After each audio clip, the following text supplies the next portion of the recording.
The sky so far, but I can't lose it.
Sim racers from around the globe, honoring a revolutionary era of open-wheel racing.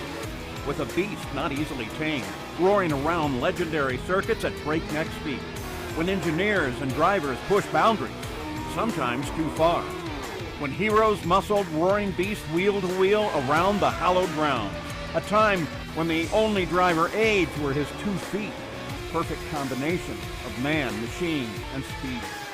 Experience the competition and the glory of the early 80s IndyCar action. The Lionheart Retro Series, presented by SimXperience, starts now.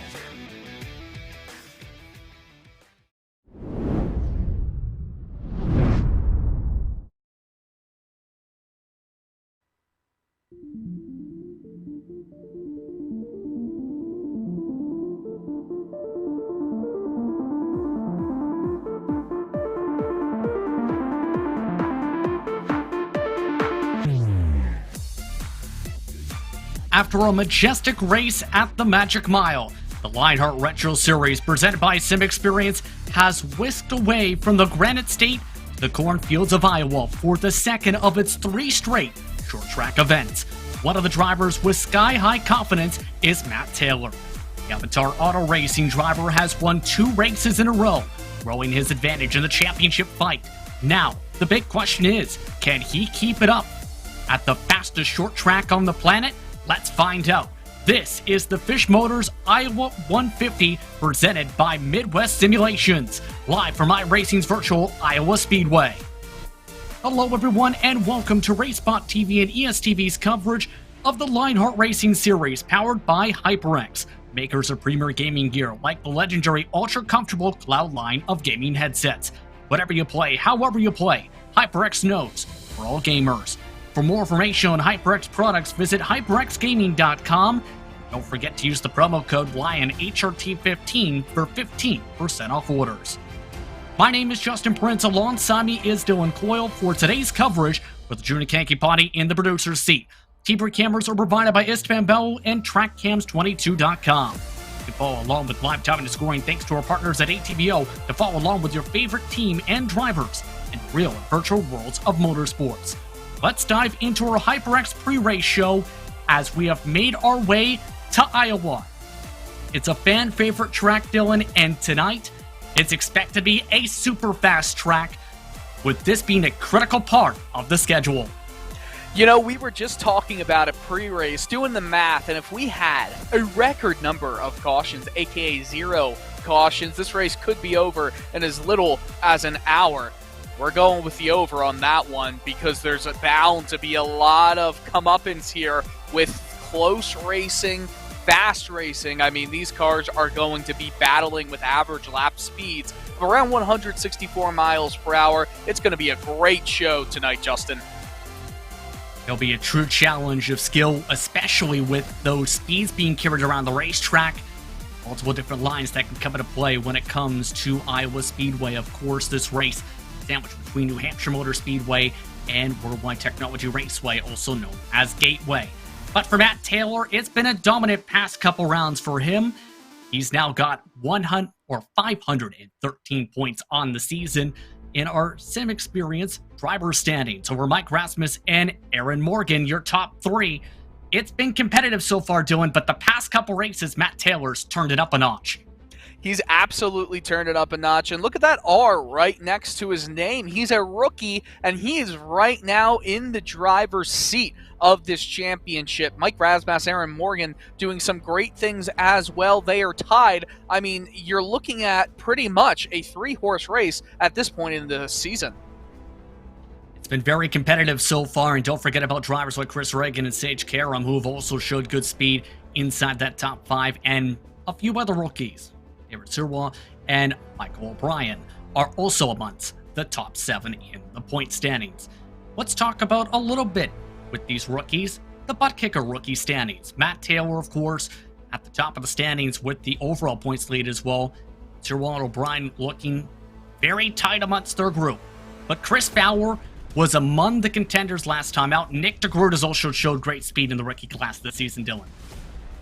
Yeah, he absolutely has. You know, so many rookies came into this series this season, and that was the thing that always intrigued me about what would happen once we did go a green flag racing all the way back months ago. And these rookies have not disappointed whatsoever. You've got so many of them right at that point where 300 points and above, I mean, that's a very solid season so far. And you're seeing so many of them do just that. Of course, Taylor has been the class of them all, though.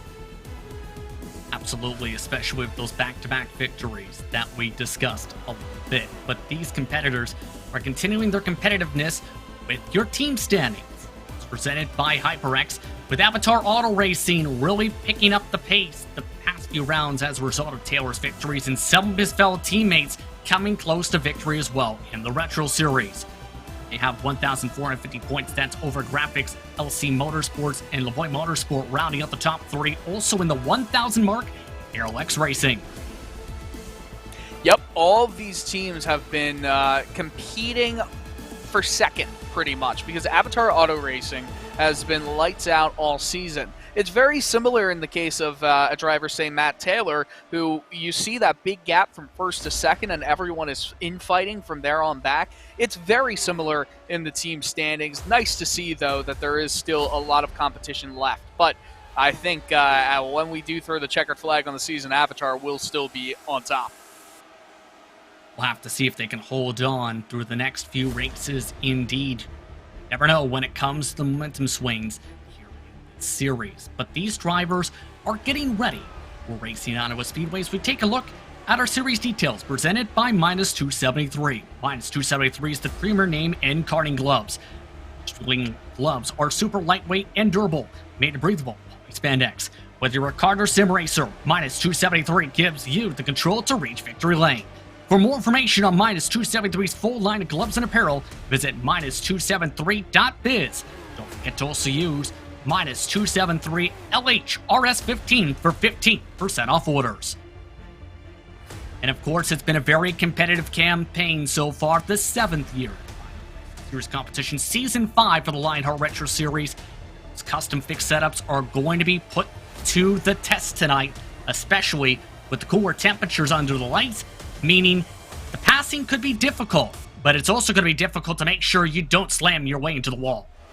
Well, Iowa is basically a faster Richmond, and I don't mean that lightly. Richmond and Iowa, they look similar, but they handle so differently. I think Iowa, in this case, is going to put on a really good show because of that speed. The banking's a little bit higher, but that wall, especially on the backstretch, comes up so quickly, and it can lead to some interesting maneuvering. Absolutely, and keep in mind, one thing to note, Craig Forsyth, in practice at the moment, has a lap time 1/100th of a second quicker than the qualifying record, which is a 19.375, held by Michael Goodman from Season 1. Of course, this is the 5th trip to the fastest short track on the planet. 4 races, 4 different winners, and it should be worth noting, leading laps here is no guarantee of victory. The driver that has led the most laps has never won here at this racetrack, and that is Goodman with 205 laps led to that mark. And keep in mind, you mentioned how quick it could be if it stays clean. Well, the fewest cautions in the past, Dylan, has been 4. The max came in 7th. There has been a trend where there's been less and less cautions, though, as the seasons have gone by. You know, if we do have fewer cautions than 4, I will be shocked. You know what? It's going to be a lot. We've seen these drivers race very aggressively in the past few races, the past few weeks. So I feel like there's going to be a lot of infighting, like I was saying not too long ago. I will say the most cautions being 7 is surprising at that point. It's not much variance there. Keep in mind, the names on that list of winners in the past 2 are Tony Shelwin, Adam Blocker, Chris Lanini, and Sage Karam. Some very talented competitors have won here in the past. The biggest margin of victory under green, 1.2 seconds. Closest margin, 0.223 seconds here at Iowa Speedway. But of course, the big news coming from the real world too is Iowa Speedway coming back to the NTT IndyCar Series schedule for a real world doubleheader in 2022, Dylan. You see, I knew that it was rumored it was coming back to the schedule. Has that been made official? Because that is fantastic news for this track, especially with having a doubleheader. It's always nice to see just series working together. And I know Iowa owned by a NASCAR group, and you know what? It's nice to see them working on this. It was confirmed earlier today, 11 hours ago, by NTT IndyCar Series directly, that they would be returning to this track in late July. And of course, in the real world, IndyCar has put on some great shows here in the past at Iowa Speedway. Strategy has been critical, and it could be critical tonight for the Retro Series as well. But our drivers are all set to go for qualifying. 5 minutes, 2 solo qualifying laps. 26 drivers have made their way out to Newton, Iowa for tonight's action. And one of the main talking points, Dylan, from a couple of the drivers I spoke to has been track position, track position, track position. It can be tough to pass. That could put a lot of emphasis on qualifying tonight. Whenever you attempt to pass on this track, it's by a move that was set up 2 laps previously, because you're really going to need to make that move down, maybe going high into turn 1, coming down and swooping low into turn 2, maybe trying to get the inside line in 3, come out in 4 side by side, and so on. You see how that works. This is going to be extremely difficult for drivers who are qualifying in the back of the pack to make moves without some very fast pit stops. We already see some times up on the board. That's not going to be fast. Obviously, this is they're just trying to lay down some lap times. And sees how some of these drivers are trying to cut the apron a little bit to get as quick of a time on the board as they can. Chris Fowler actually put up a 19.550 with that attempt, utilizing that apron just a few tenths of a second from the series qualifying record. DJ Clark, now you see on screen, he's looking to showcase some speed, currently 9th on the board in the 22nd bracket.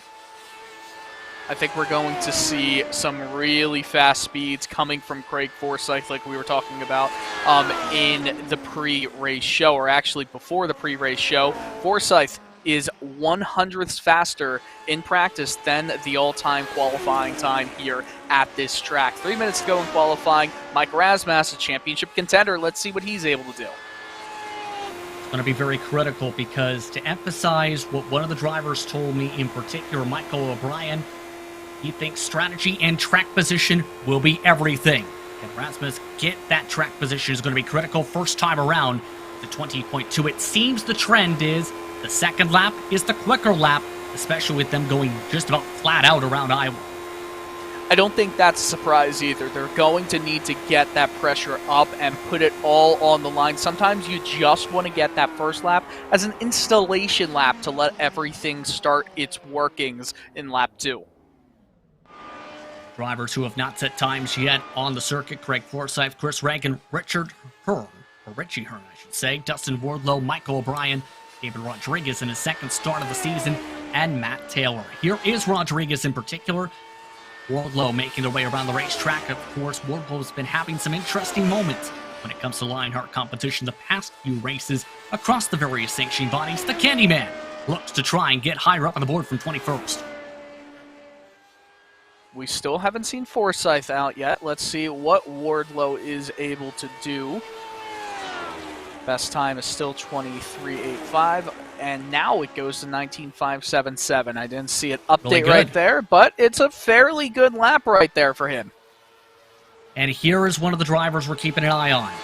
Matt Taylor, Craig Forsyth are both on the racetrack, and for Taylor, he's talked about wanting to keep this car clean. Survival is something he emphasized towards me before today's race. I have to see if he'll be able to keep that in mind. He's using the top line, Dylan, it seems, though, to build up a lot of momentum for the second lap. Wow, he's going to get a lot of speed. Look how fast he is going around turn 1 and 2 down the back stretch. 10 seconds at the midpoint. It's pretty even with what we've seen so far, but as he comes off turn 4, he cuts all the way down to the apron. This is going to be a fast time. What is it?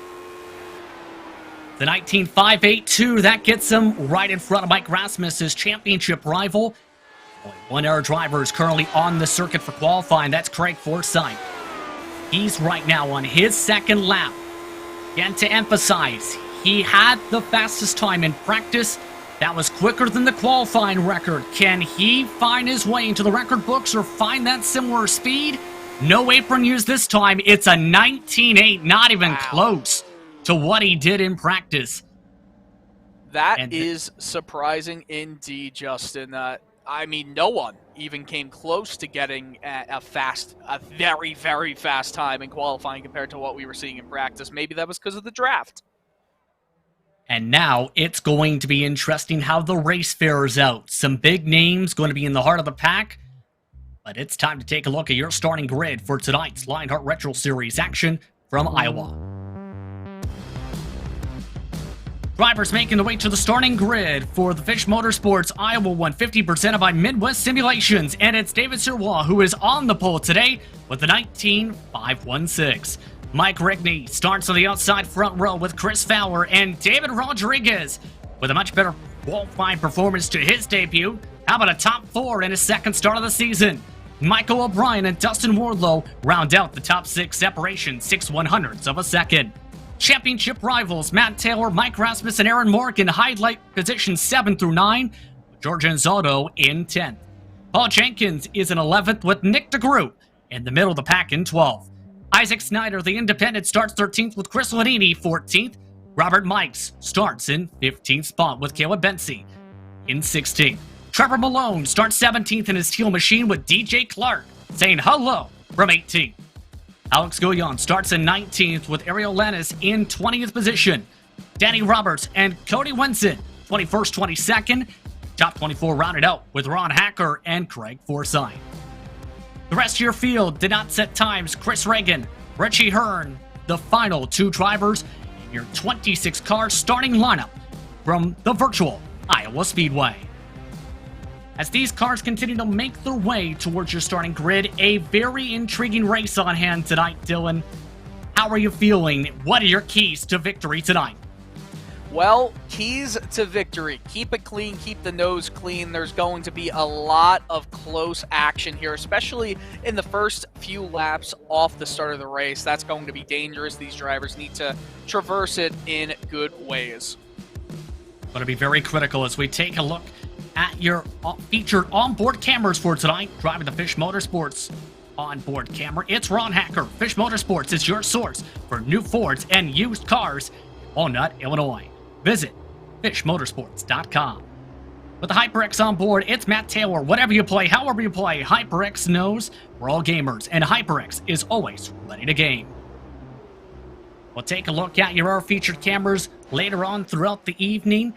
These cars are already making their way through turns 3 and 4 behind the iracing pace truck, and this is going to be exciting. One more pace lap for our drivers here. Your final thoughts, Dylan, before we get rolling from Iowa. The other idea that I am having here with Iowa is, again, make sure you get those moves lined up 2 laps early. You'll want to make sure that you're not making any brash moves. If you see a hole, go for it, but you need to really be methodical about making passes here at this track. Take an opportunity to look at those other cameras we're referring to, by the way, the Graphics Esports onboard camera. Chris Lanini has it this evening. Graphics Esports, world-class design from the real world to virtual. Visit graphics-esports.com. And Chris Fowler has the Chris Fowler Racing onboard camera.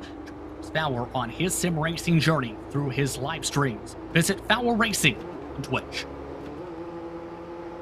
All the drivers just about set to go for this year's running of the Fisch Motorsports Iowa 150 presented by Midwest Simulations. Competition, commitment, excitement.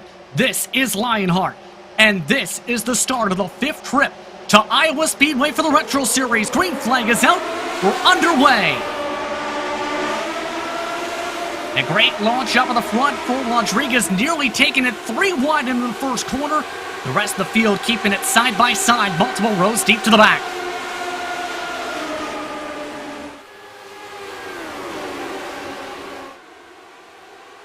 Sirwa leads the first lap around Mike Regney. David Rodriguez already battling a bit for second. Chris Fowler shuffled to 4th off the launch. A couple drivers gained 2 positions. Other than that, status quo. Bottom and middle lines being utilized by a majority of the pack so far.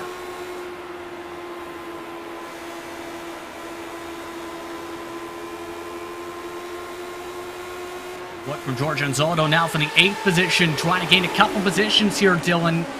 Already a great start for him, up 2 positions. He's utilizing that 2nd to 3rd line, along with the bumps in turn 1 and 2. So, early on in this race, these drivers are utilizing, like you said, those 2 grooves, but whenever they come back up into the front stretch to the back stretch, they are getting back to one line. That can be troublesome for a driver that is still side by side. That's why some of the drivers have talked about how difficult it could be to try and pass with how you drive this racetrack. Mike Rasmus and Michael O'Brien fighting side by side. This again for the battle for 6th position for the time being. You can tell Rasmus just that little bit quicker though along the yellow line, able to clear on by, take away that spot from O'Brien. That's definitely a big move so far. It's going to be even more important to get these moves done at the front of the pack as everyone is starting to thin out. I mean, we're already on lap 6 of 172, and that only took us 2 minutes. Meanwhile, David Sirwa is already pulled away by almost half a second from Mike Rigney with the clean air. They're running 19.6s. Quickest laps, in fact, so far, and climbing. With the 19.610 that time by the stripe. And that separation is to be expected a little bit with Iowa, as it should be emphasized. O'Brien told me before tonight's race, passes will be very tricky, maybe some of the most difficult all season. Even low fuel can make a little bit of a difference in terms of the pace, but not too much of a difference. But the rubbering of the track is going to be very critical later on. Fastest lap put down by Chris Fowler with a 19.58. I think those speeds are going to continue to improve. The race record we saw was a 19.1, and that's when the draft really comes into effect. So if you're one of the drivers who are in the heart of the Hornet's Nest, as in our fastest lap put in a 19.57, put up by David Sirwa, how do you try and get yourself through the pack knowing this is going to be a tough track to get yourself through said pack, and this is a race where there's not many pit stops to be expected compared to some of our events expected to be a two-stopper? You show patience. I mean, that's all you really can do, because when you are qualifying at this track, it's going to be very difficult. You know, I don't like to compare this one-to-one, but it is sort of similar to a track like Monaco, where it's tough to pass at Formula One. It's tough to pass here. It's not impossible, but every move is going to take a bunch of laps to make it stick and make it work. We're watching on board with Nick DeGroot. Just watch the battle right in front of him, Matt Taylor, George Anzaldo. I mean, these two are going to go at it. You go up high, and it looks like the man on the outside is going to get the position. And that will continue this battle for just a little bit. Going back out to the outside, trying to get the momentum. I mean, this is pretty much what it's going to look like to make a pass here. Yeah, especially since, if you think about it this way, stock cars, you can utilize that second and third line to be able to defend pinch driver on down. We're seeing the exact same thing from some of these competitors. The bottom can work, though, if you've got confidence and are able to force a little bit of a mistake from the car up top. As you see Aaron Morgan utilizing that middle line, Chris Lanini right on behind, now tucks back into line down the front stretch. These sounds are always beautiful to hear, but you can hear the throttle. That's a little bit up high, but he's going to get a good run on Morgan here. It's always so scary when you get all the way back up to the safer barrier. It comes up really quickly here. Yeah, this is such a difficult track, but it's also a rhythm track where, when you think about it this way, Dylan, it can take several laps to try and set up a pass. Be interesting how things fare out for these drivers tonight. One of the drivers you see on screen is your driver profile for tonight, presented by Sim Experience. It's Chris Lanini, who has 57 starts in the Retro Series, 22 top 10 finishes, 6 top 5s, 1 victory, and it just so happens, Dylan, to be here at Iowa. That's his best finish in this series, of course, so he does have experience winning here at this track. Currently 12th. Experience only matters, though, when you're at the late stages of this race or when you're trying to get through on smart maneuvers. When you know the track, you're able to utilize all the facets of it to make a move. It's just going to be really hard, especially if we see long stretches of green, to make up those positions currently in 12th, like you said. Keep in mind, the estimated fuel window will be around 70 laps for tonight. And for the Lavoie Motorsport machine, absolute domination early going, already near 20 laps in. He has continued to pull away, now 0.8 of a second the gap to the rest of the pack. I mean, just look at that gap that is forming from first, second, third. It's going to continue doing this, but like we're starting to see, he's going to have a lot of traffic soon. Yeah, already 12 seconds behind the tail of the field. That's the current pace compared to the back of the field, where it's up to 0.4 for some of these drivers from the front of the grid to the rear of the field. 26 drivers currently separated by 12 seconds around this circuit. The interesting thing when it comes to David Sirwa as well is, prior to the past couple races, he did not have any lead laps on the season. Then Twin Ring Motegi happened, where he still came away with a third place finish in one of the, how do I put this, most wild, insane races I've ever seen on the iRacing surface. While 32 laps led at New Hampshire. He's on his string of top 5s, 3 straight. It's a huge thing for him. And you know what? When you're able to put good results together, that only makes you better as a driver. It puts you, you know, we're talking about Iowa being a rhythm track, but just putting together good finishes gets you in a rhythm, all of a sudden things just start going your way. You start seeing things in a better light, and it makes you a better driver. Been a very stellar performance indeed. He's nearly broken away 1 second from Mike Rigney. Mike Rigney has pulled away more than a second from David Rodriguez. Rodriguez has a grouping of Wardlow and Fowler. And then it's a big gaggle, about 1 more second back from 5th, led by Rasmus, O'Brien, and Zoldo. Amongst those competitors, that is the next train. We're seeing now forming up a little bit with some separation. So they are starting to spread out with the effects of the aero wash potentially around this racetrack. But that's going to change once that traffic comes into play, absolutely. How difficult do you think it's going to be to try pass by the traffic with everyone so bunched up? It's going to start to bunch drivers that are currently 2nd, 3rd, 4th. It's going to put Rigney, Rodriguez, Wardlow, Fowler. They're all going to come back into the picture, but it's still going to be a matter of trying to get passes made. I mean, right now, this is currently, Justin, a parade, right? This is currently, we're just watching them just fight themselves, fight the air, and you know what? That's okay for now. Usually the allure of short track racing to me is when you have to deal with traffic, seeing how the leader is able to deal with that. And David Sirah, well, he will have to deal with it very soon. Look right now at Matt Taylor on your screen as he is among the drivers who are still inside the top 10. It's not been the easiest race for Taylor so far. It's a -2 in his race so far. His goal tonight, try and get the top 5 because he knew this stretch of races, Dylan, was going to be so critical. To emphasize it, 3 straight short tracks. We're in the midst of that stretch right now where attrition can come into play. For some, this may be their potential for drops. Yep, absolutely. And by the way, not to take the topic off of that real quick, I just want to ask you, Iowa is one of the best, in my opinion, short tracks for that kind of racing where it's always going to come into the traffic, especially as the leader. What other tracks do you feel like are good for IndyCar racing, for open wheel racing, when it comes to dealing with traffic? I think Phoenix, and this might be controversial, Phoenix is fun to watch when IndyCar was going there because of the dealings with traffic. I'm not sure what your thoughts are with that.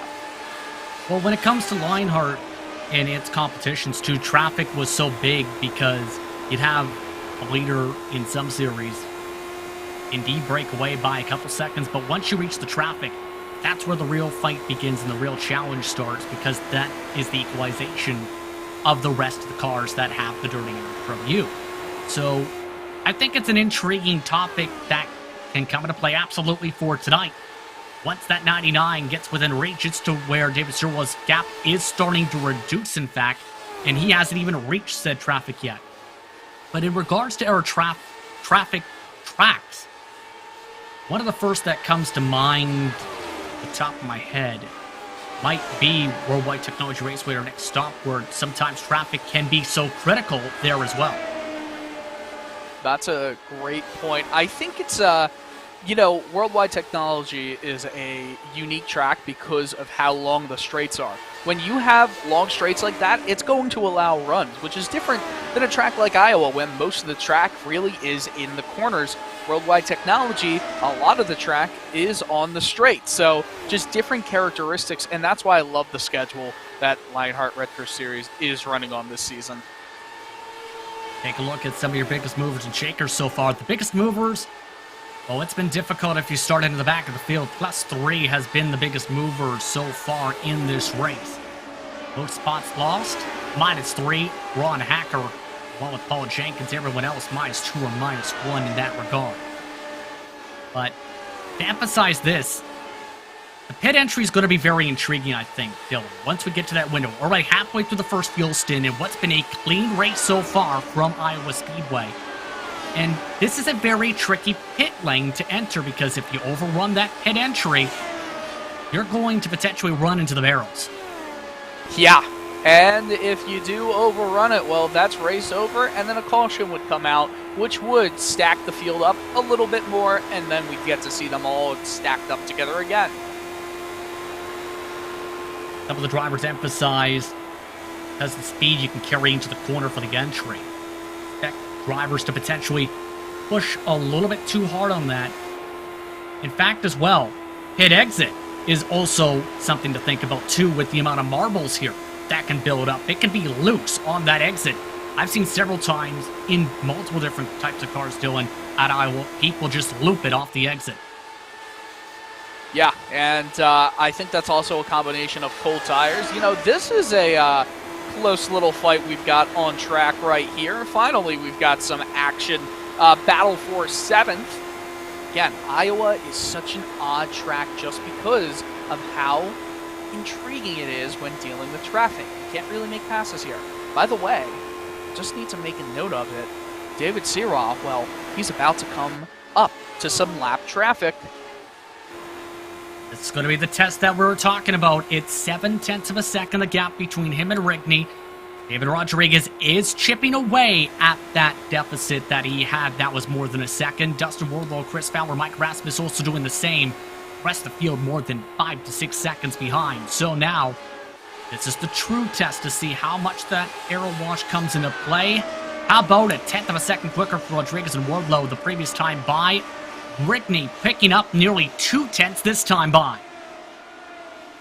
Yeah, and this is going to continue to be a factor in this race. And our producer, Arjuna Kenkipati, he is relaying to us the question, how nice does traffic want to be? And that's a great question because it can come into play depending on if they just get out of the way. But especially if you're seeing a battle, a car not wanting to let up, it's going to lead to drivers like Mike Rigney being able to catch up to the drivers in front. Now that difference is just around 4.5 tenths. Now back up to 5 tenths. You see it continuing to go down to 4 tenths. Can Rigney close up the full gap in your opinion, though? That's the tough part. I don't think so. It's going to be very difficult to do here. See if that rings true. He did lose a 10th when he got through that last corner. He is picking up time on corner entry, then losing it on corner exit. Trying to follow wheel to wheel. That separation still now half a second. We are quickly approaching that first pit stop window. And keep in mind, some of these drivers are going to be battling for position up in front of these race leaders. You talked about how nice they want to play. Where do you try and move if you're some of these leaders, if you want to be that nice driver? Or, in turn, where do you go if you're the leader to try and battle with them, since some of them might want to keep that lead lap, rather? You know what? I don't think you'd be nice. I really don't. I mean, you're dealing with your own issues, and if you get behind these leaders right now, you're going to struggle to catch up to the next driver in your, in basically your line of sight. There's not much you can do. This is just a difficult track for passing. You have to say it's a fan favorite, though, I will say, because of the racing in the various disciplines, too, because it's a track that I've heard described as a short track that's similar to Richmond that drives like a half mile, almost. And you can kind of see that in some of the various races that come to Iowa Speedway. Yes, the location's an interesting one for sure, but it's a track people like to see racing at for a reason. Right. It leads to a lot of aggressive strategy sometimes, and you know, when we don't, I would be very interested if we saw the fuel tanks restricted somewhat here, because if they were, we'd see maybe 3-4 stop strategies here. Could you imagine the madness that would come from that? Believe it or not, there's actually a 28% fuel cap already in terms of tonight. It's still a two-stopper in that regard. And you know what? That's fair to say. I always know that there is that fuel cap. It always feels like it's what it should be, normally, even without the fuel cap here. These cars can handle a lot of gasoline. And one of the most important things to emphasize is you talked a little bit about full tires. Keep in mind, the strategy for a lot of drivers is don't take tires, because the quicker you go is the longer some of the stints can come into play as well. on those said tires. In some cases, taking tires can cost you a lot of time on the racetrack. We've seen in the past in the series. Yes, and I would expect these drivers not to take tires on any stops here. You know, the weird thing that we have heard multiple times throughout the races in this series is that having worn tires actually makes you faster. Just the nature of the car, you have to think, Dylan. It's so true. It is the nature of this car. Give a shout out to David Rodriguez, who worked his way into the series throughout various practices and has now found himself in the Retro Series roster. We mentioned he made a start in New Hampshire, where he was among the top 10 starters who finished in 20th in that running order for the RSR Esport machine. It's been an impressive second race in this series. Very committed, it seems. He's one of the quickest cars on the track, too. Yeah, he was very quick last time out, and seeing what he's able to do here is fairly impressive. You know, we were talking about it earlier. He almost took it 3 wide at the start because it really was a weird start from Sirois. He went to the outside, Rodriguez did, and almost made it 3 into 1, but pulled back, did get a spot from it. See if he was able to close up the gap even more so. He has closed in a few tenths of a second. Battle for the race lead is on, meanwhile, because that has compressed down to around 2 tenths of a second with the traffic. Right now, David Sirwall's just struggling just that little bit right now with the dirty window, as we're already approaching 10 laps to the pit window. That is insane. Hey, we might see a very quick race here. Already about to start that 60th lap. We're well past the 33%, the 1/3 of the way mark. Now here becomes the question, how powerful do you think the undercut could be? Because if Rickney gets that undercut, he might be able to try and jump him, you have to think. Well, that is a good question here. The passes are going to be made during the pit stops, and Rigney has cut that angle, that lead down so much that it's really going to be minuscule things here in this pit stop. So what would you do if you're amongst this top 3 with how close it is, knowing this could be critical to try and jump David Sirwall and take over that race lead with how tricky this race has been tonight? Well, I try the undercut. There's no point in just staying in the draft right here, or the dirty air, I should say, and it would hurt the drivers here. So why not go for the undercut and try to get something done? Already changing up their lines in this 172-lap race, I have noticed now, because they are now within 1 second of Chris Reagan up in front of them, especially in turns 3 and 4. Watch right here. Sirwall prefers the bottom. Regney trying to find some clean air, preferring the middle line as Sirwall nearly drives into the fence. Uh-oh. Could have been tough right there. Still able to hold on for the time being, though, as he still prefers the shorter distance around. Well, maybe don't worry about an undercut right now if you can get the position here. Again, Sirois has to really get out of the throttle. Rigney is now putting on the pressure, and this is going to allow David Rodriguez to get back into this lead battle. Top 4 all separated by 1 second. Dustin Wardlow is also reeling in this battle amongst your top competitors on the racetrack. Right before the first pit stop window, Sirwall again a bit slowed down off of turn 4.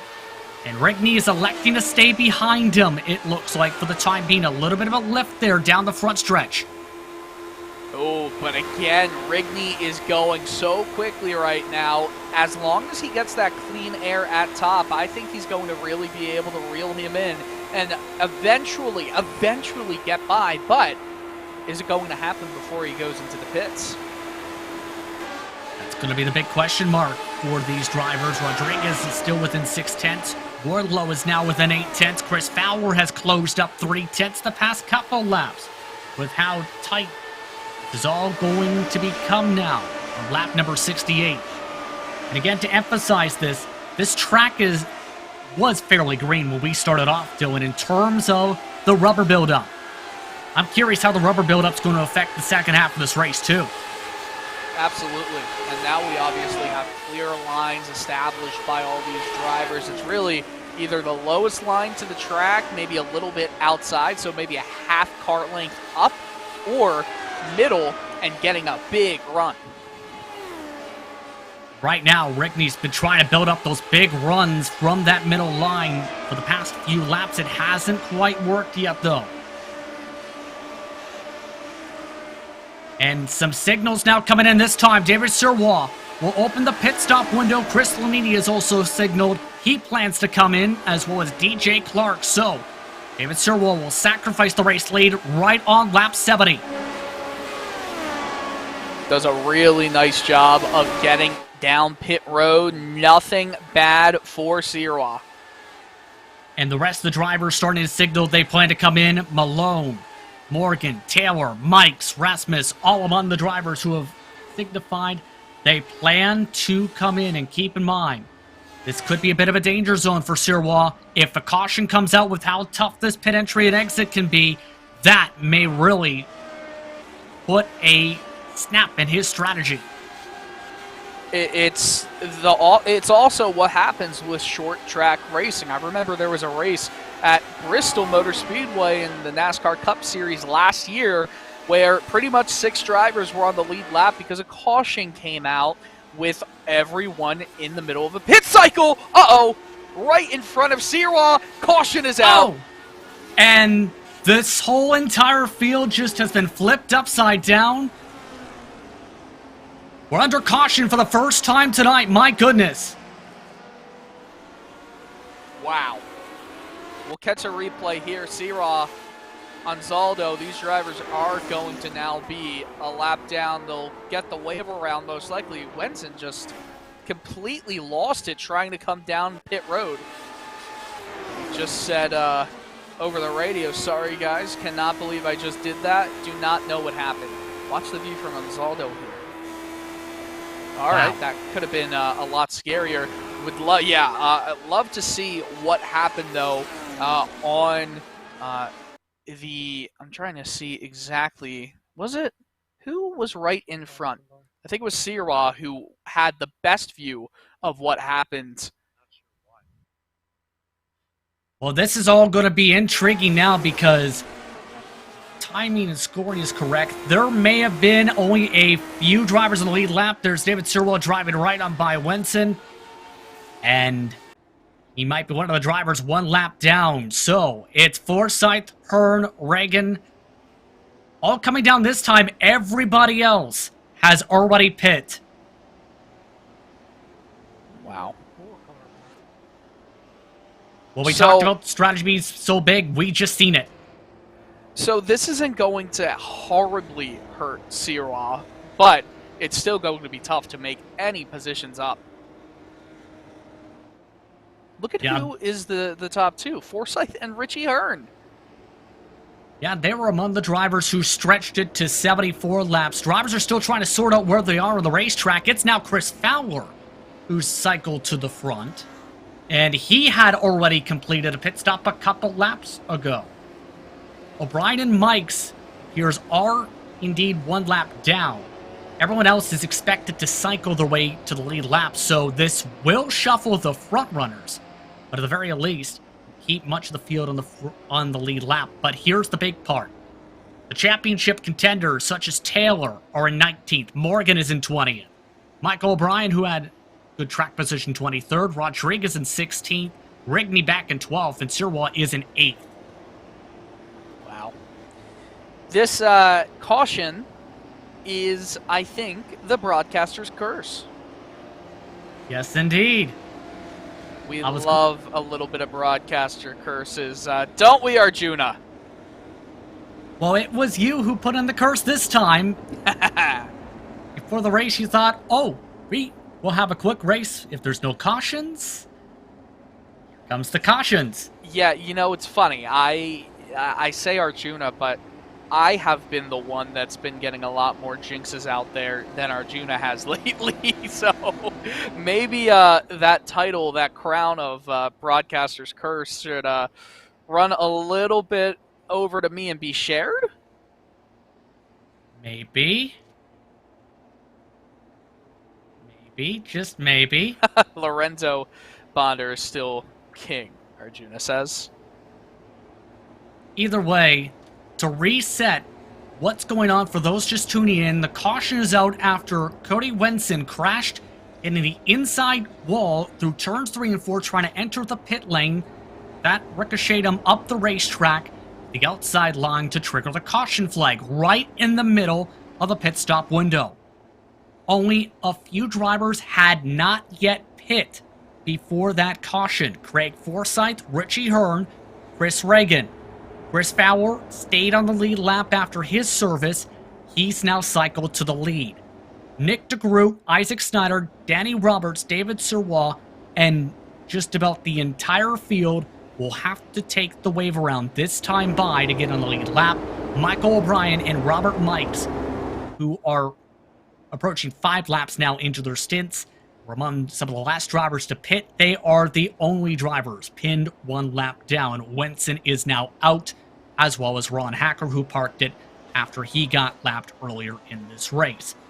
So once again, this field has been flipped upside down a touch bit. It's still a 1-stopper on the gas to make it to the end.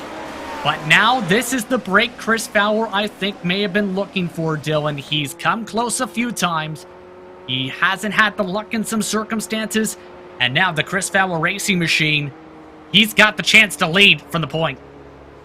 Yeah, he's going to get that chance to lead. And I think Fowler, Forsyth, and I'm so excited to see what Richie Hearn is able to do. I mean, Forsyth, Hearn, Reagan, 24th, 26th, 25th, respectively, is where they started this race. I don't think any of them thought that they'd be in the position that they are currently in. Chris Reagan was nearly lapped by the race leaders before the window started, and now he's 4th. Things change quickly. Green flag is out, 94 to go, this time by, and a great launch from Chris Fowler. Pulls away by nearly half a second into turn 1.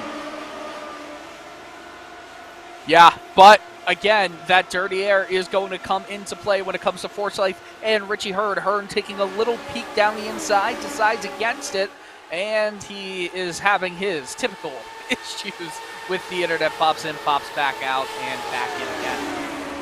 Of course, Richie Hearn with a lot of real-world experience when it comes to racing in IndyCar action. So take a look at the heart of the action, where many of your championship competitors are now having a battle. How about side by side with drivers like Mike Rasmus trying to gain some positions back, and quickly he's already back to 15. Matt Taylor is really far back in the pack. It's 17th right now, so he's going to have to make up a lot of positions. Of course, for him, with Rasmus back there as well, it's not going to hurt too bad. Yeah, this is not going to be how you want this race to play out, obviously, but on the bright side, your competitors are back there with you. It's just a matter of who can get on the right strategy, get themselves further up through the pack. As we look from Taylor, he's utilizing the outside line, trying to get to Mike Rasmus's right rear tire. Builds up the run. Here comes the pass down the front straightaway. Is this going to be enough to clear him behind the bottom? Rasmus gives him the space. Taylor can't get the pull, though, along the bumps.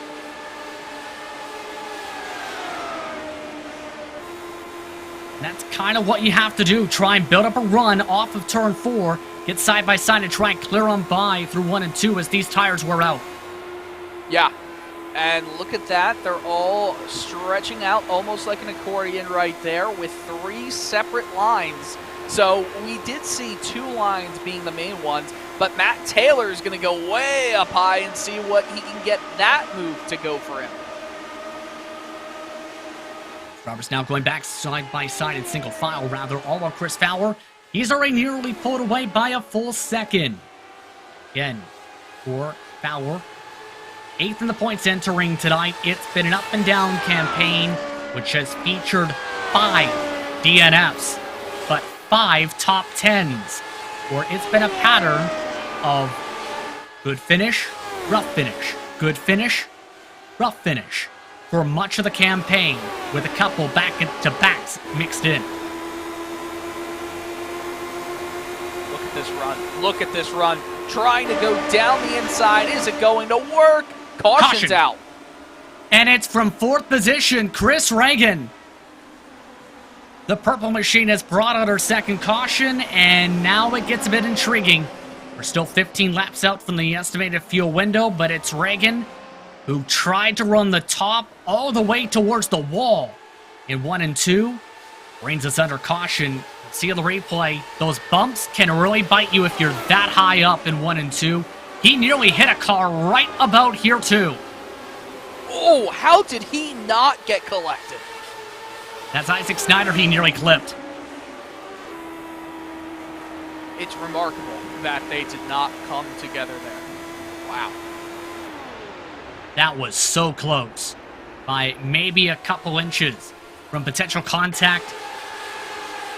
Snyder, of course, racing in multiple different series. Nearly had some bad luck there. Here's the slow motion replay. As you see, he was loose all the way before the apex. He really was. And, oh, man, every time I see that, it almost makes me a little scared. Oh, my goodness. Yeah, those bumps up high are really going to be the reason why a lot of drivers don't try the high line. Already past halfway with this caution flag as well. Under 84 laps to go this time by. It's Fowler, Forsyth, and Hearn, your top 3 now. Sort of that loose moment for the purple machine. Megan's been shuffled back to 8th, and yes, he's got damage to that wing too from it. So he did get a bit of that rear tire. Well, what a find from our producer, Arjuna. He does have some damage to the left front wing there. You'll have to wonder, could that be helping his dirty air situation? I don't think so. You gotta look at the bright side sometimes. You're probably right. That isn't an easy fix, keep in mind, with the Lotus 79. So he's going to be dealing with that much of the race. We'll have to see how it impacts the speed as... Interesting call from some of the drivers towards the back just now. DJ Clark, David Rodriguez, Dustin Wardlow all have elected to come down and top off on fuel. Get your replay here. Oh, the cone. Oh, poor cone. Poor cone. How'd the cone fall? The wind. Oh my goodness. That's such a shame. This is cone homicide at its finest. I'm not sure what to really say on that. On the bright side, at least the blue cone isn't being carried around the racetrack tonight yet. Yeah. Give it time. Give it time. So, either way, all those drivers 5 seconds on their windows. It's going to be intriguing how that helps them out because now they're going to be able to push on further. Do you think they might bank on a caution similar to what we just seen? Nope. You can never bank on a caution, I think, especially when we just saw a huge green flag run. You always have to bet on this to go the rest of the way under green, I think. Well, Trevor Malone just may have heard that and said, you know what, I'm coming down too either way. So at the very least, some of the drivers are thinking, let's top off, add some extra fuel here. I'm looking at some of our YouTube comments. AJ Musselman, if they get another green run with pit stops, they make the danger zone 15-plus laps for the leader. That's why I think that might be a decent call. If you get the long run and then somebody makes a mistake on the pit entry, guess who cycles to the lead, similar to the fashion of Forsyth and Hearn? Those drivers. That's a great idea, especially if they do have that. I mean, that's a 15 lap or so window where if there is a caution, there's only really one driver on the lead lap. So this is all getting intriguing, and a few of our drivers have just picked up on this now to this time bias with the lights coming off. Clark has topped off a second time. Paul Jenkins sacrifices a position in the bottom half of the top 20 to come on in. So all the drivers who topped off who are now on a different cycle, Rodriguez, Wardlow, Jenkins, Clark, Malone, are all drivers who are banking on a longer run, adding some extra fuel in the tank. They are still about 10 laps out from the projected mark to end this race without a pit stop. So, in our words, strategy may be trying to hope it stretches long. Chris Fowler, Craig Forsyth, and Richie Hearn are 1, 2 to 3. See a bit of traffic also in the mix as well. Those are Mike's and O'Brien right behind him. Green flag is out. 80 to go.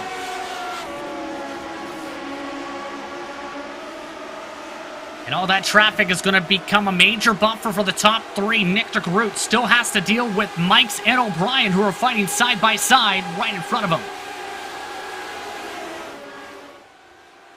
As we see the battle between Richie Hurd and Craig Forsyth continue to rage on. Now we go back a little bit farther back. And, again, they're all single file, trying to make moves. There's just no way to make a move without setting it up a few laps beforehand. I don't think that we will see many moves right off of a restart. These are your three championship contenders in the standings so far, battling amongst this group in the Hornet's Nest. It's going to be a critical time for them now, starting to fall lockstep with Sirwa, in fact, getting on board. This is Aaron Morgan, one of the Avatar auto racing machines, utilizing the bottom line. Looks like Taylor may have gotten a run to the outside there.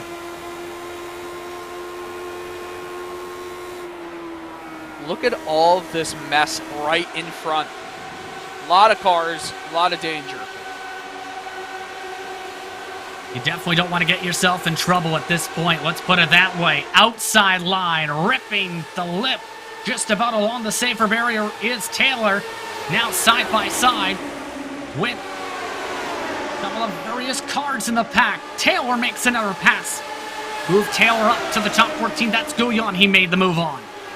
Matt Taylor going the very high line. I don't think this is going to be able to work for very long with all of these drivers running this close together. Something's got to give. Question is, what will give in this heart of the pack? Oh, contact Taylor to the wall. Saw the same thing right there. Matt Taylor has some right side impact. I don't know if there's any damage on that car, but he has a lot of speed, has to come off the throttle. Oh man, this is just a hairy situation. It looks physically okay.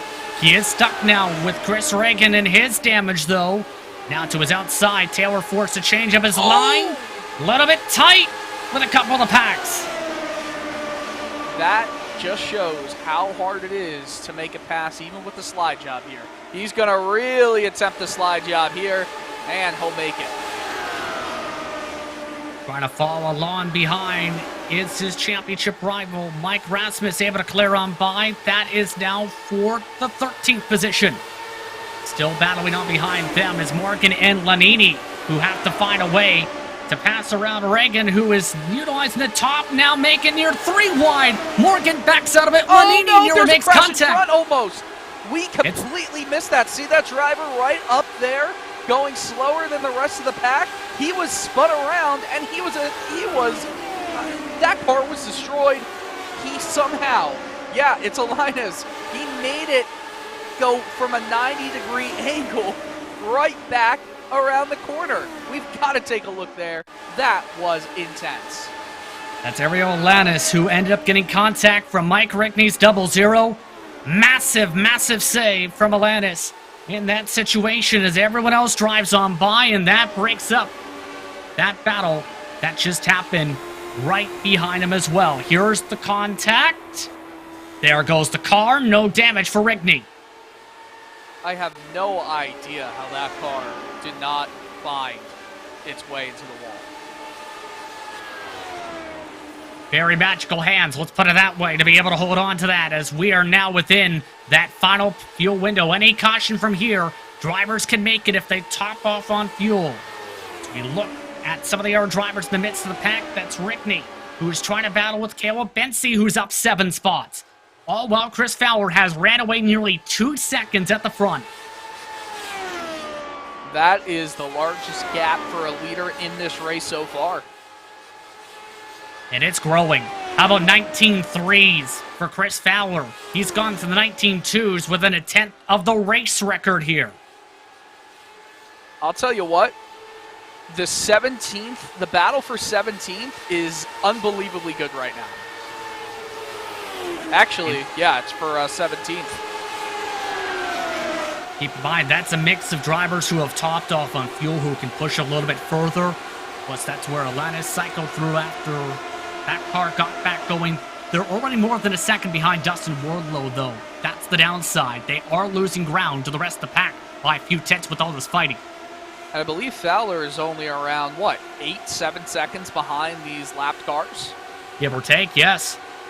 So that'll be interesting. It's all going to be very intriguing here coming up towards the later stages of this race, and talked about the importance of the tire wear coming into play. With these cars get quicker, the more these tires wear over, the rubber build up. That's all now coming to play for these drivers, with some of these fights really starting to break out. Danny Roberts is now just up the road from Rigney. Matt Taylor is also reeling in Rigney as well.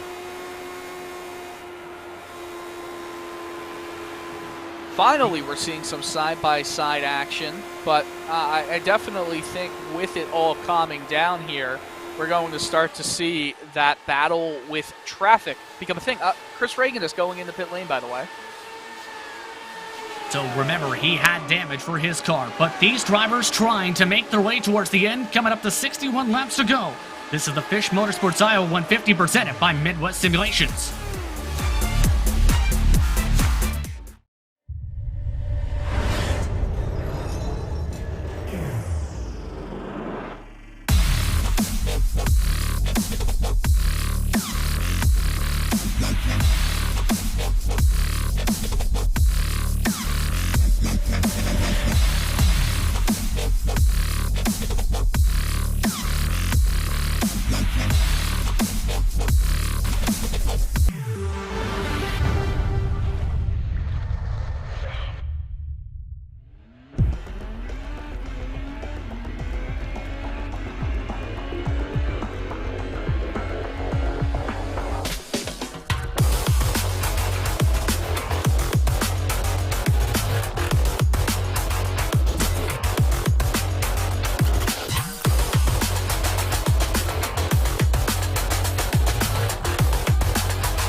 Welcome back to racespottv and ESTV's coverage of the Lionheart Retro Series for the Fisch Motorsports Iowa 150 presented by Midwest Simulations on racespottv and ESTV. My name's Justin Prince. Alongside me is Dylan Coyle with our adjudicating body in the director's seat for what has been a very intriguing race so far. Strategy has been king, timing up the caution flags has been king, but right now it's Chris Fowler who leads by a dominating 3.5 seconds, with several of the championship competitors marred in the middle of the pack. It's been a weird night of racing where we have seen some little stretches with the fighting between these drivers being really intense, but it's just so hard to make a pass here at Iowa. Maybe a pass will be attempted right here. Not close enough. Going around the outside, will it work? But you see the bumps, it pushes you back up the track, and it makes you have to take it off the throttle a little bit. Driver they're trying to attack, by the way, is Georgian Zotto. Rigney and Taylor are at the moment. As you can see, that top line's been also very efficient in 3 and 4 to be able to defend throughout the night. Keep this in mind, we are approaching 20 laps towards the potential for final pit stops for just about the entire field, except those who topped off on gas. But change that now. A big wreck down the back. Guyon, Lanini, several more bring us under yellow, and now this gets intriguing. All the drivers can make it on fuel from here. This crash is a big one. Watch him lose control twice, almost saved it, and they just go throwing like a helicopter. Wow, so 4 cars. We'll have to see exactly who was involved here. Lanini was in the wall, we're hearing before this, as he snaps it around. That bobble collects several cars with some heavy contact. Our biggest wreck of the night so far in terms of impacts. Trevor Malone was that 3rd car collected in that. And he was one of the drivers who did not need the caution that time. He needed it later, as well as to not get involved in that. Dustin Wardlow was involved in that too. And he has some pretty major damage, I think, too. And for Wardlow, keep in mind, it was a great situation speed-wise for him, and yep, that is significant front wing damage. He immediately pulls off towards the bottom of the racetrack after that contact. But the rest of the field now makes its way down the pit lane. This can allow the drivers to make it to the end, but we have a couple drivers staying out here this time. Paul Jenkins, DJ Clark, David Rodriguez, all staying out this time. Everybody else in. Wow. All right, so this is a unique situation, I feel like, where you basically always want to do, in my opinion, what the leader does. But if you're the leader, you will be caught out to dry if you decide not to go into the pits. Do you think they're banking on more yellow flags and trying to save enough fuel to make it to the end? It's a tough ask, though, either way. That was a 10-lap difference, even with the top-offs? Fowler's heading down pit lane right now. He is on racetrack, actually. You see right there. But either way, this is an interesting call from Jenkins, Clark, and Rodriguez, Dylan, to stay out here at this point. Everybody else staying out. Or coming in for service, I should rather say. Yeah, I got my replays mixed up with my live action, but I agree with that. I don't know about staying out. I think the best call would have been to go in, but I guess he feels like he has enough fuel to last the entire way, or he thinks there's going to be more cautions. I mean, this is a big gamble for Jenkins, Clark, and Rodriguez. Rodriguez has had track position in this race before, but he lost that track position with the caution flags.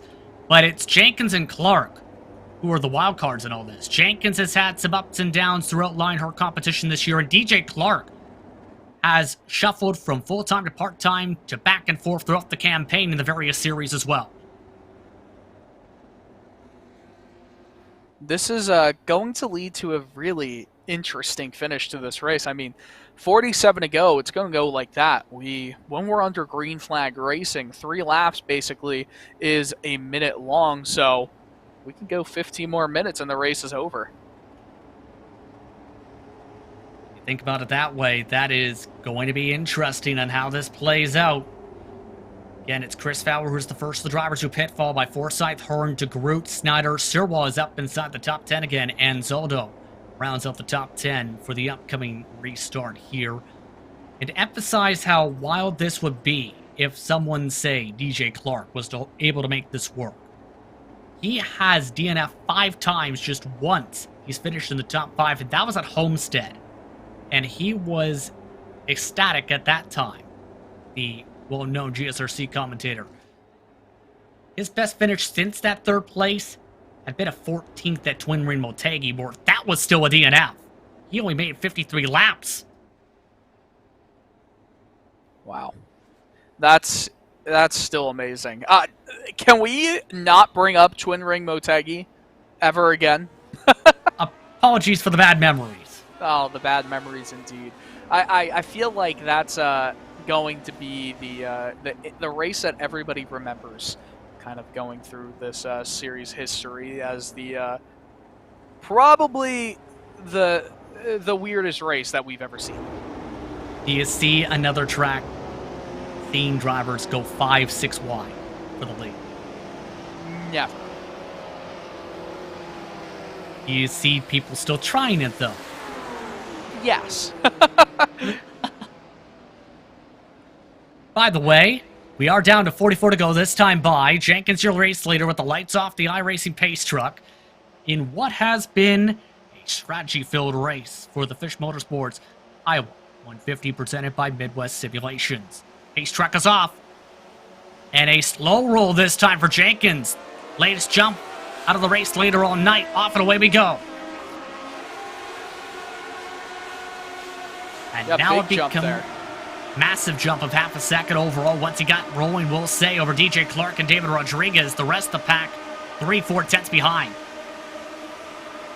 I mean, this is a huge lead right there. David Rodriguez was almost trying to slide job from way back there and almost got into the back of DJ Clark. This is some good racing, though. Rodriguez, I think, has a bit of a run, has a faster car right now, and he is wasting no time to try and go down DJ Clark. They almost come together. A little bit too aggressive, nearly into the side pod of DJ Clark. Rodriguez nearly loses all his momentum as a result of that. Take a look at the heart of the pack, and another caution. Upside down, it's Mike Rigney, who brings us under yellow once more. That will help the top three a little bit on the fuel mileage.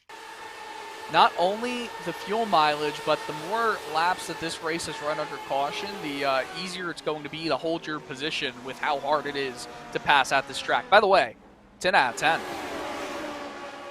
And these drivers touched before. This is the Lannis that gets in the back of for a second time this race. Well, that conversation's going to be interesting after the race. Yeah, it's going to be very interesting. You know what? Definitely had to come out of the throttle there, and I think that's what led to the contact. But just needs to have a little bit more awareness. We'll catch from this view. It's going to be the best view here. We watch as... No, he didn't even get out of the throttle. Not at all. So my mistake there. I think he was just going for a hole that didn't exist. There's a quote somewhere on that. I'm just trying to remember the exact one. If you no longer go for a gap that doesn't exist, you are no longer a race driver. Same time, if you want to keep your car in one piece, time out the right moments to go through the holes. Just a bit.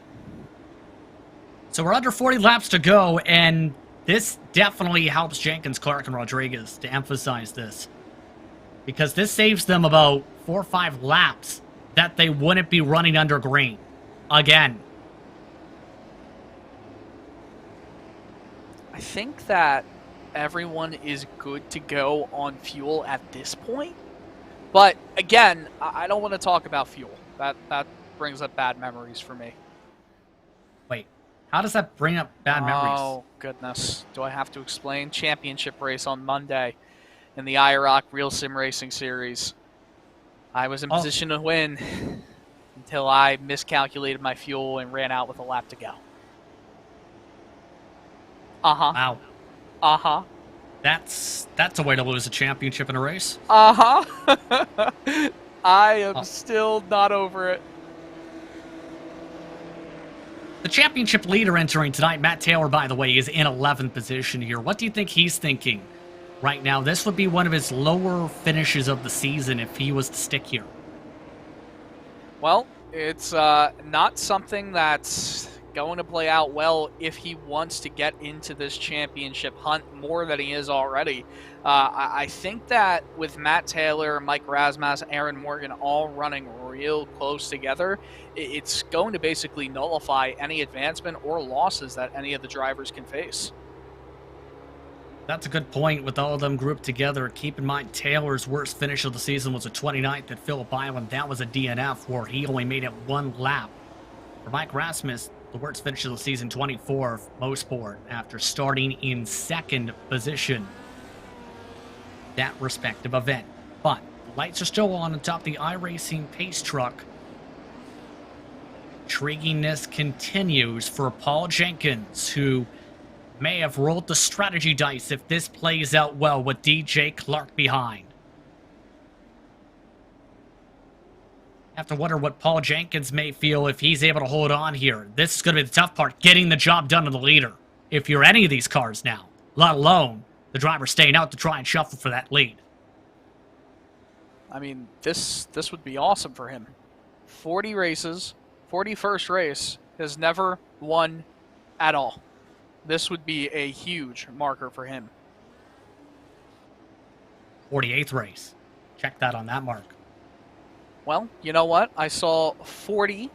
That's 40 laps led coming into this race. So yes, he's doing a lot more of that in this one.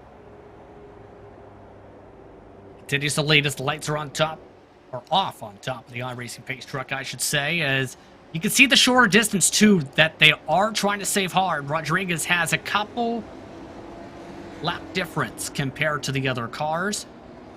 So keep that in mind as the others have that opportunity to try and burn a bit of fuel, have a little bit of a lighter car to try and compensate. Coming up to 36 to go, it's Jenkins, Clark, Rodriguez, Fowler, Forsythe.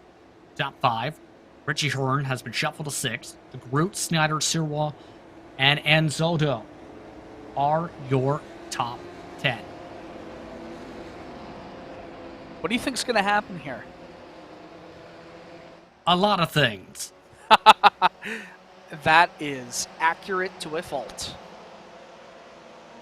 I'm very intrigued to see what can happen if these drivers for sure can make it on gas with how this race is playing out. Paul Jenkins hits the gas off and away, and second on back, caught sleeping. That's exactly what you want to have happen if you are Paul Jenkins. Gap already has been reduced down to 3/10. Through turns 3 and 4. Now it's the matter of, can Jenkins hold on to that clean air? That's been so vital all night. It's been difficult to build up a run, let alone pass the race leader. And now it's the true test for DJ Clark and David Rodriguez, as well as for the drivers who are for sure good to go on gas. Fowler, Forsythe and company. Here's the view from Jenkins and company as you see them try and run the various lines. 35 laps to go. There is not that much time left in this race. David Rodriguez is sliding up. He really likes that slide job. That's going to be hard to get done, though, unless you are right on the gearbox. Actually had to crack the throttle that time in the corner exit. Rodriguez did. He loses a little bit of ground. Fowler is still 9/10 behind, and your championship rivals are now trying to break into the top 10. That's Taylor using the outside line to move up to 10th. Rasmus is up to 11. Here comes Taylor to battle Anzaldo from the bottom line this time, ripping it away. And a checkup from Anzaldo as he shuffles to the bottom.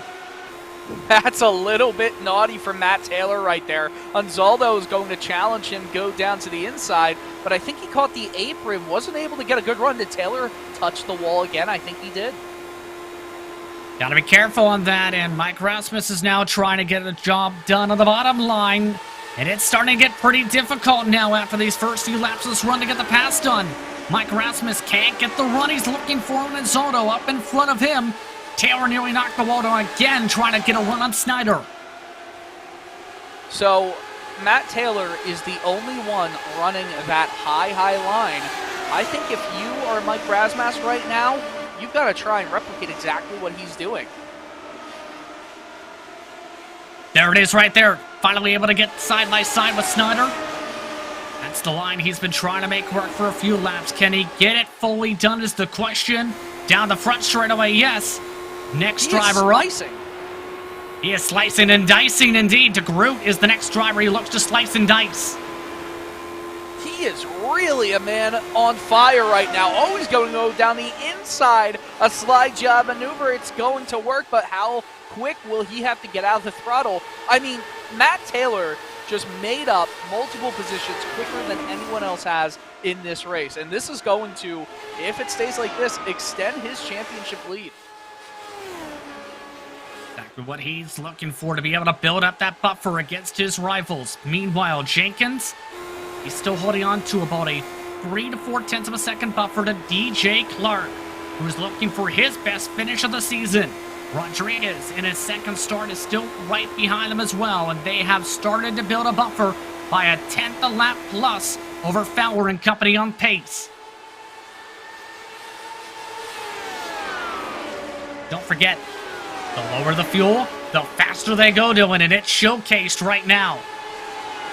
By the way, Trevor Malone is back out on track, and he is really slowing everybody down in the back of the pack right now, just trying to get some laps. I wonder how much this could affect some of these battles. Did affect Jenkins just a touch bit. Should be worth noting when he lapped on by, Malone's already been lapped by just about the entire pack. Trevor Malone running 19th position. But 24 to go this time by. The top three separated by 7/10. And now the true test for some of these drivers will be, can they make moves like Taylor has been? Or will it get a bit dicey like this is getting, with Rasmus getting around 2 drivers? Just an unbelievable battle, and this is all about the championship. We'll see Aaron Morgan swapping positions with Nick DeGroot. That rang true. You see that there. Morgan hit a bump, though, through turn 2, slows him up. The factory back driver able to defend well into group.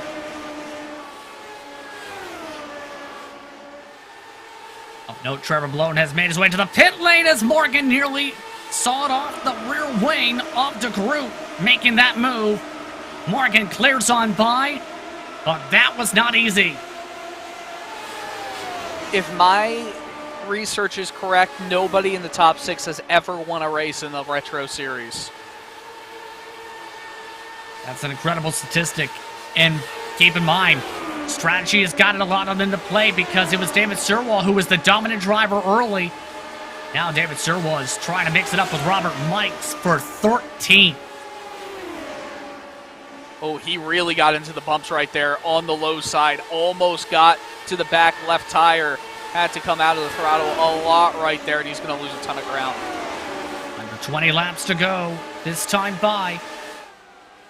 Robert Mike's able to defend. It's still Jenkins now growing the advantage to half a second. Let's see. Plus 10 overall for the race for Jenkins. Would be a huge moment for iracing Racing in this season. Of course, the question remains, can he for sure make it on the gas? It'd be 82 laps with the caution laps included he'd have to make. That would be impressive, and I think he'd be able to do it because of those cautions. He's in a good position indeed, but the true test will be the final few laps of this race. Rodriguez, who has a 2-lap longer stint, is still trying to utilize the bottom line, cannot find a way around DJ Clark. Oh, but he's going to go around the outside and swoop all the way down. Is he going to get a run? It almost looked like he lost some time there. Yeah, you got to fully commit. You got to fully commit to these lines here around the corners. We've seen how close he's been a couple times with contact. Jenkins is starting to weave a little bit, I've noticed, down the straightaways. Trying to break up a touch bit of draft, possibly. Just staying a little bit away from the wall. Behind him, Matt Taylor on the prowl. Move Taylor up to 6th. That's Richie Hearn he passed. Matt Taylor was, I wouldn't say dead in the water, but he was nowhere close to this competition. Now Taylor is really moving his way through the field. And did you just see that time up on the top board? That is a new race record just set by Robert Mikes. That time by, it's a 19.135. That is your new race record for Iowa Speedway for this series. Incredible. Also incredible, Chris Fowler's closed in. Well, well, well. Competition we have in the waiting laps of this race. Fowler find his way on the podium here with the different drivers on strategies in front. He's trying to utilize the bottom line compared to the middle lines of Rodriguez and Clark.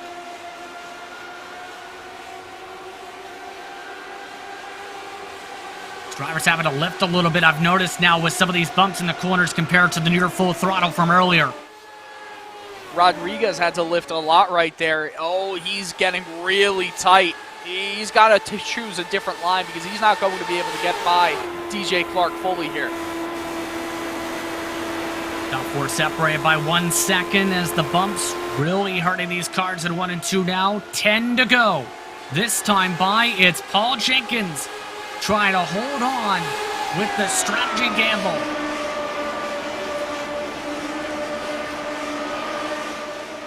He, Clark, and Rodriguez are still the quickest cars in the racetrack.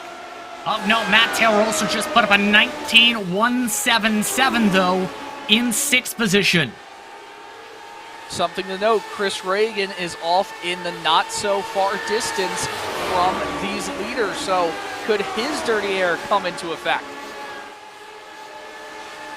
The timing of it could be within the final 4 laps or so at the pace they're running, possibly. Have to wait and see. Clark continuing to try and chip away, chip away. He's built up the buffer now to Rodriguez after that fight a little while ago. Is he going to be able to close up enough with the aero wash? He's trying the different lines. Jenkins takes away his clean air in the corner. Matt Taylor is trying to make a move on Craig Forsyth for 5th place, by the way. Taylor, if something happens with these leaders, he is right back into the conversation here. And he is the quickest car on the racetrack, even quicker than the race leaders. It's going to be close. Taylor has closed up a couple seconds in the past 10, but with 6 to go, he'll need to find a way to close up 1.2 seconds and pass by these 3. I think he's about to get into 4th place by next lap. Isaac Snyder, new track record. Uh-oh. 19.133, side by side for 2nd. Clark allows Rodriguez to the high side. David Rodriguez now going for the move. Near contact. Rodriguez tries to clear through 3. Clark tries to fight low in the bottom. Rodriguez rips away 2nd. David Rodriguez finally going the high side, trying there. He has been out the longest of all the drivers. He just touches the apron, but he has a bunch of momentum. Will Jenkins have to worry about David Rodriguez? Potentially, yes. Rodriguez in his 2nd career start of the Retro Series this season. Only has a couple laps to try and work with. 3 to go that time by. How can Rodriguez get the job done? And they have reached Chris Reagan's dirty air. Taylor is in 4th, by the way. Matt Taylor still 1.2 seconds back, though. 2 laps to go that time by. Rodriguez still 3-4 car lengths back. Jenkins now swerves the bomb. Jenkins can't make it! Jenkins can't make it on gas! He has to pit coming to the white flag. David Rodriguez takes the lead. Well, if Jenkins can't make it, how is Rodriguez going to make it? This would be one of the Clark biggest... is out. DJ Clark is out from the 2nd spot. Final corner for Rodriguez. Rodriguez will do it. David Rodriguez, welcome to Lionheart Victory Lane. He wins the Fisch Motors Iowa 150 presented by Midwest Simulations in just his 2nd start. What a wild finish to that race. And I just have to say, that was the comeback drive for Matt Taylor of a true potential champion. And that draft was huge for Rodriguez. You have to think, remember, 3rd in that line. And that may have been the difference, even with the lap differential, for the rest of the competitors who were pushing full out. And we've seen just enough to make it to the end and even celebrate with burnouts. Well, he had the draft the entire time. Absolutely incredible and very smart. 2nd start of the season is the charm for David Rodriguez, your winner in the Lionheart Retro Series, presented by Sim Experience. Let's take a look at your race results, presented by Carnarvs. RSR Esport and David Rodriguez, welcome to Lionheart Victory Lane. They win by almost a second, with Matt Taylor driving his way to 2nd to the checkered flag in remarkable fashion. Yet he started outside the top 10 on the final restart. Chris Fowler finishes in 3rd with Craig Forsyth and Richie Hearn, the top 5. George Anzaldo, Mike Rasmus, Aaron Morgan, Robert Mikes, David Sirwa, Round out your top 10 of note. Plus 21 for Hurd, plus 20 for Forsyth. Behind them in the running order, just outside the top 10, Michael O'Brien. DJ Clark does still salvage a 12th place finish. As for fuel, it may have been a career finish on the season for Clark. Nick DeGroot finishes behind them in 13th. Betsy Roberts, Alanis, 14th, 16th. Paul Jenkins, one lap down, had to pit, coming to the white flag. He finishes one lap down. Snyder, Reagan, Malone, the top 20. Mike Rigney ends up flipping upside down for a caution flag. He finishes 21st. Dustin Wardlow involved in a big incident, electing Alex Gouillon as well in said incident. Chris Lanini was also involved in the wreck. 22nd to 24th is where they finished.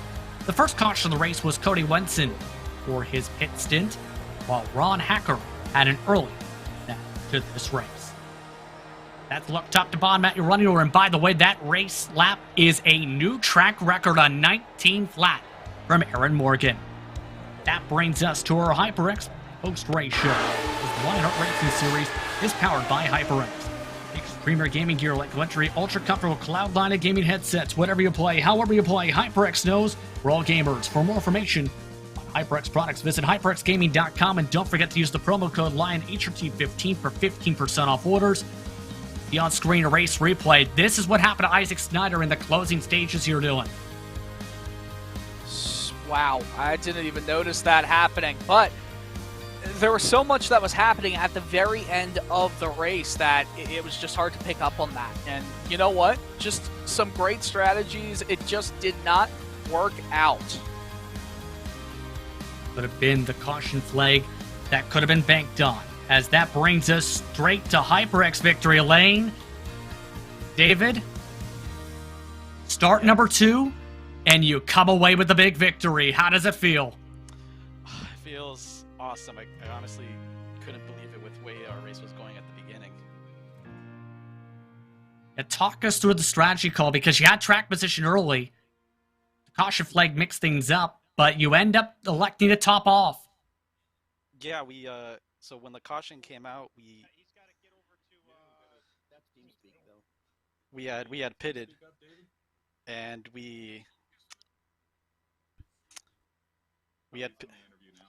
had pitted, and we ended up like in the back, and then we decided to pit and get extra fuel, and then we just saved a bunch through the run. Sorry about that, I just got added. You could hear some of the teammate reaction, think the backdrop there, but your second start ends like this. You had good position to start off in New Hampshire before some troubles. Tonight, you come over with a checkered. Were you expecting something like this early in your Lionheart Retro Series career? Honestly, I was not. I thought we would get, with the way I qualified, I thought I was expecting, a top 10 finish, but I did not expect for us to win on my second start. Congratulations once again on the victory, David. Thank you. David Rodriguez, your winner in the Lionheart Retro Series in impressive fashion. Matt Taylor was closing in quickly right before the checkered flag. Matt, talk us through that closing run, because you were the quickest car on the racetrack in terms of average pace and sliced and diced your way from 11th to 2nd. Yeah, that was, I was genuinely thrilled to even be sitting around 6th or 7th, and I was able to just keep picking people off. And as those guys backed up in the front saving fuel, running that high line and really being able to hook it and carry the speed was just huge, because it seemed like nobody else was able to do that. And I got buried in the field on that first caution, and to drive up through there, this may as well be a win as far as I'm concerned. I'm so happy with that drive. It was an impressive drive indeed, and of course it was difficult to try and make moves throughout the night, it seemed, but you were one of the few who was able to execute passes on multiple lines, in fact. Yeah, it was just kind of watching the guys in front, whether it was the guy immediately in front, or if there was a gap of clean air, or if there was 2 or 3 guys, and really just studying their lines and trying to find where the clean air was going to be, because the idea is that you drive in and you carry that draft speed down the straightaway, and either you cut down early and try to catch the clean air to close up the gap, or you carry that into the corner on the high side to where you can try and get a nose alongside of them to maybe get that spotter call, so they have to give that lane. And it requires a lot of give and take too, which thankfully everybody raced really clean, so that helped a lot. Now, the next race caps off the stretch of 3 straight short tracks. It is Worldwide Technology Raceway, also known as Gateway, and that's expected to be an intriguing one as well. What will your approach be like for that race, knowing you've gained a lot of momentum these past few races, championship fight, and a chance to give yourself a great position for the final few months with a strong run? Yeah, I think the real goal or the challenge is to do the same thing I've done tonight and the other weeks, is really just kind of survive the first half or so of that race, and then let it maybe come to me as much as I can, or find an advantage out there. Gateway last season was pretty tight, so limiting those mistakes, and we could see a little bit of a New Hampshire style race. It should be interesting to see if there's setup changes or what that ends up looking like. Congratulations to the run, Matt. Thank you. Matt Taylor, second place, started in 7th. Very impressive run from the championship leader entering tonight. Chris Fowler started in 3rd and finished in 3rd. He did lead laps, however. Looked to be in a strong position after the first caution flag, Chris. That caution really helped get you some very solid position the rest of the way. Yeah, it did. I was not expecting that. I tried to stay out as long as possible, save some fuel on that first stint. And then on that first stop, I actually took a gallon less of fuel to try to just gain track position, because track position is key with this race. So I just tried to take a little extra, less, and get out in front. And we had that caution. I was like, how'd I get in front? It's like, okay, I'll take that. But that was crazy. I mean, I've never been so disappointed with the 3rd in my life. I keep being in the lead. I keep leading laps and getting out front, and I just can't bring home that win. It's getting more frustrating and disappointing at every race. It's crazy. Yeah, it's been intriguing to watch, especially in the multiple different series, with how close you've been a couple times. Some of these recent events. What will it take? We're getting better.